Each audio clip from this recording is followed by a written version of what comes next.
keep it on the shelf as long as possible. Shelf life. I've always shelf life. And I've always said that And, the longer the shelf life of your food is the shorter the shelf life of the human being. mm, that's a beautiful analogy.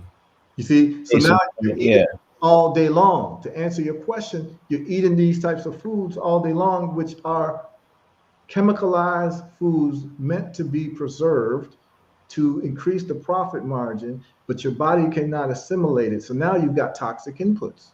So every time you're eating their food in a box, and you can just go to the grocery store, the code to the grocery store is all the food in the inside of the grocery store, in the middle of the grocery store is the processed food, which is the chemicalized food, and the food on the outside is the natural food because that's the food that has to be refrigerated.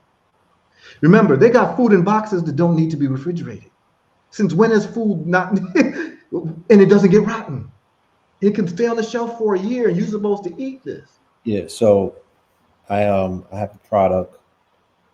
I make the best sea moss on the planet. Yes, It's called yes, Seven Heaven, yes. and I I created this product in '09. Before anybody was thinking about sea moss or bottling it, and Whole Foods stepped to me and they wanted to carry my product, and they told me that we went through the margins and all of that good stuff. And then they was like, we need to increase the shelf life. So they's like, we want to flash pasteurize it. I was like, nigga. I was like, so what does that mean? That you're gonna take the life out of my product, but to extend the shelf life? I'm like, that's the point of my product is that it has life in it. The point of the product is it gives life. When people sip it, they can taste the life. You know what I'm saying? It's an experience. So I was like, nah, I'll pass. You know, and some people called me crazy and stupid for it, but I'm glad that I stuck to my guns. You know what I'm saying? But this is the thing: how many people would? Very few would. Very few. The point. And so remember that most people are into business just to make money. They're not here to actually create a better world. So the whole food industry, they had to solve their limiting factor, which is the fact that food gets rotten. So now Right. they're making food that does not get rotten. But what it does to human health is deleterious. That's why we're old enough to remember grocery stores didn't used to have pharmacies inside of them. How about that? Remember that? Now all grocery stores have pharmacies. You know why? Because they know that the food that they're selling you is going to make you sick. And so now they're going to sell you a so-called medicine to address the sickness that you've gotten from the food that you're eating. That's And then why. that's why they call it a convenience store, because they want to make it real convenient for you to pick up your so-called food and your drugs that's Look, supposed to, so it's that's why creating the problem and then giving you a solution. the FDA So-called. is in one organization. Exactly. Because Food and the food drugs. put you on drugs, Yep. and And the that's what it foods is. are the drugs. So it's like, Yeah, that's what it is. And the thing is that that's why when I meet people, and people reach me all the time, high blood pressure, diabetes, all of that. Um, it's easy to reverse if you understand what's causing your problem. The thing is that people are not talked to like adults in this society. And you have a trash educational system in the society that doesn't teach people how to thrive. So most people don't know the basic tenets of health. They don't understand what's causing inflammation. People don't understand that the food that they're eating is actually causing an inflammatory response in their body all the time. Then they tell you that you have high blood pressure, but they didn't tell you that it's not really high blood pressure. You've actually got inflammation of your arterial walls. See, if you put it that way, then the human being will then ask, well, what's causing the inflammation of my arterial walls? Well, what's causing the inflammation of your arterial walls is your toxic inputs of sugar and vegetable oils, which are not meant to be consumed by human beings. Vegetable oils originally was made to be lubricant for industrial equipment. And they were so cheap to make, they decided to give it to human beings. And the byproduct is a thing called linoleic acid, which they make with hexanes. And that linoleic acid is completely inflammatory to the body. So now you've got vegetable oils in all of the food, which is also a preservative. So one of the preservatives is the vegetable oils. And they're so slick with it, and they know so much about us that they can name something canola oil and call that a vegetable oil without you even knowing what a canola is. Right? Yeah, people, yo, what's a canola? You cooking with canola oil. What vegetable is called canola? And they can't even tell you. Get the You canola understand what I'm oil. saying? But we got a smartphone and people don't want to use the library, access to the library of the world. But this is just, you see, the powers that be understand human nature, and they understand that people just appeal to authority, and they understand the concept of the Judas goat. You familiar with the Judas goat? Said the Judas goat. Yeah, the Judas goat. So the Judas goat in farming is the goat that leads the other goat to Oh, slaughter. slaughter. Yeah. So what you do is you have the leader goat, and you have that leader goat go to the slaughterhouse. And because it's the leader goat, that goat draws all the other goats to the slaughter. It's called the Judas goat. But this, they also know that human beings move in herds and packs as well, and they look for leadership. That's why they try to get celebrities and appeals to authority to market different things, because if you see enough people doing it, or the right people doing it, they know that enough people will follow and go ahead and do the same thing. So if you see one, two, three, four, five people buying canola oil, well, maybe I should get canola oil too, even though I don't know what a canola is. I don't know what's called a canola. I never heard of a vegetable called a canola, but I'm just gonna I'm just gonna do canola oil, and not realizing that it is causing chronic inflammation throughout your body. And the reason why heart disease is the number one killer of people is because you've got inflammation of your arterial walls. And the first thing that sugar and these oils do is that they have to pass through your arteries, because the blood is being oxygenated to actually pass oxygen to all of your organs to keep you alive. But what happens is that the same blood now is carrying sugar. That's why you got high blood sugar, and is causing corrosive effects, which causes swelling of the arterial walls. And now the passageway of the artery is now squeezed. So now you've got constriction, but the heart and the lungs have to pump at a higher pressure to get the same volume of oxygenated blood out from the other side of the constriction, just like a hose. And so because it has to pump at a higher pressure because there's constriction, you've got high blood pressure. So high blood pressure is simply your body trying to keep you alive through the constriction of the inflammation. And so what they'll do is they'll give you something to lightly dilate that, which is called something like lisinopril, amlodipine, and all these things. But the side effects are kidney failure.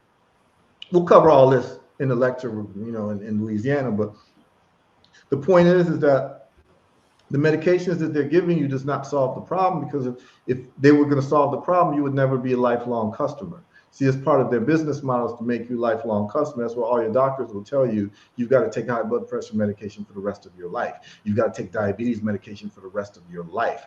They have no training that's telling them how to solve this problem without the medication, because they are simply foot soldiers for the pharmaceutical industry. The medical curriculum is run by the pharmaceutical companies, and so is the medical board that determines standard of care is run by the pharmaceuticals, because the doctor is just really the agent for the pharmaceutical company to keep writing prescriptions and telling you you got to take this for the rest of your life. That's why they'll give a child a hepatitis B vaccine, when hepatitis B is really just for a sexually transmitted disease, or people who use intravenous drugs.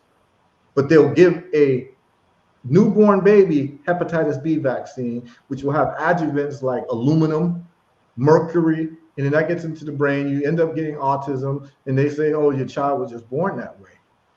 But what happens is they make you a customer from cradle to grave. That's the business model. It is never to solve the problem. So the doctors who might have thought that they were going to do something good as a profession have then found out that they are literally co-conspirators with the pharmaceutical medical complex that is making people customers forever and never solving your problem. That's why they're never going to solve your high blood pressure problem. And they'll even give you pain. They'll give you a thing called blood thinners too, bro. Yeah, blood thinners. Yeah, Yes. you know why they're giving you blood thinners? Because the hole for the arterial walls is now smaller. So now they want to make the blood thinner to go through the hole better. Instead of solving the problem of the inflammation, they're doing all these little workarounds, these little funny little workarounds without, imagine you had a constriction of the water hose of your garden. And instead of just releasing the constriction, you want to do everything else except deal with the real problem. And that's what they're doing in the medical industry. And I spend 80% of my time talking to people, showing them the side effects of the medications that they're taking. And we're going to cover that whenever we do the lecture in Louisiana. Yes. And it leads me to think about New Orleans and their culinary experiences. They're known for their cuisine, which is highly salt, highly flavored, and I never seen so much consumption of alcohol in one sitting. Actually, I think New Orleans is the number one city for diabetes Hmm, in the United States. I wonder. Yeah, I mean, and then people are cooking with a spice called accent, which is MSG, monosodium glutamate, which is a vasoconstrictor, constricts the veins. So people don't, but here's the thing, bro. People don't know. The educational system is not informing people how to thrive. So they don't teach you how to make money. Like they don't teach you about the stock market. They don't teach you about stock options. They don't teach you about forex trading. You're No, gonna have to do all this. They don't teach you about your history. A lot of people tune in today didn't know this history of Haiti that I'm talking about. Do you understand? Like, think about this, right? Just consider this. White folks learn about George Washington. They learn about Thomas Jefferson. Those are heroes for them. And those men were actually quite young. They were in their 30s when they did the American Revolution. These were not old men. Like people don't realize that. Like Thomas Jefferson, these guys were in their 20s and 30s. That was quite a feat. They didn't love us, but I can still recognize when people do a feat. You yes, understand what I'm saying? These were young men who fought against the British Empire and they won, right? They are rightfully seen as heroes for white folks. I get it. But if we were in our right mind, we would all be taught and know about the Haitian Revolution. You see, it's only when you think you're American that Haiti don't mean nothing to you. But if you are black without boundaries, if that was taught to us, Haiti would be a place where all black folks in the world would be doing a pilgrimage, just like Arabs do pilgrimages to Mecca. that part. You see, because I what mean, happened in the Haitian Revolution was damn near a miracle. even if we learned proper, quote unquote, American history, we Right. would know our debt to Haiti based on the Louisiana Purchase and expansion of this particular country. This country, outside of our allegiance to African identity, has almost everything or a lot, a lot. You know what I'm saying? That they are indebted to Haiti for around the Yeah, world. people have no people have no like knowledge that it was actually Haiti that bankrupted Napoleon, that he had to sell that whole area called the Louisiana Purchase to get money for Right. his empire because Haiti had bankrupted him. And what a lot of people don't realize too is people should read the diaries and the letters of Napoleon.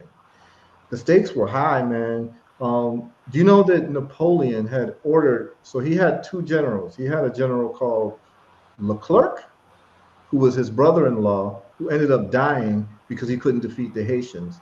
And then Napoleon sicked his most brutal general called General Rochambeau. Hmm. Rochambeau's duty was, and this was written, was two things.